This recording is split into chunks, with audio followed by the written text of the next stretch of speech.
PTI के 8 रहनुमाओं की deal पर कप्तान का अहम पैगाम।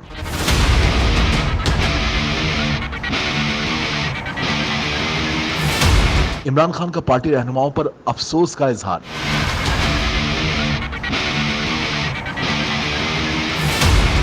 जमान पार्क में क्या हुआ और क्या डील हुई? साबिक वजीर आजम और चेयरमैन तहरीक इंसाफ इमरान खान ने बड़ा राज फाश कर दिया। इमरान खान का कहना है कि मुज़ाकराती टीम ने उन्हें 8 लोगों की लिस्ट दी और कहा कि ये हमारे हवाले कर दें। मुज़ाकराती टीम को आड़े हाथों लेते हुए साबिक वजीर आजम ने कहा कि पहले कह रहे थे कि जमान पार्क में दहशतगर्द है, अब कहते हैं वांटेड लोग हैं। इमरान खान ने कहा कि इस तरह तो सारी पीटीआई ही वांटेड है। चेयरमैन तहरीक इंसाफ ने इंकिशाफ करते हुए कहा कि हमारी लीडरशिप तो कारकुनान को रहने का पैगाम देती रही है, सबकी वीडियोस मौजूद हैं। ये लोग पीटीआई को क्रश करना चाहते हैं। एक प्लान्ड साजिश के तहत खत्म पार्टी को क्रश करने की कोशिश कर रहे हैं। इमरान खान ने मजीद कहा कि जिन लोगों ने रिजाइन किया है, मुझे उन लोगों को देखकर तरस आता है। कितने प्रेशर में होंगे। उनको ये समझ नहीं लग रही कि इन मामलों से हमारा वोट बैंक बढ़ रहा है। मेरी आज ये बात याद रख लेना, इससे पार्टी का वोट बैंक बढ़ेगा, पार्टी मजबूत होगी, कमजोर नहीं होगी।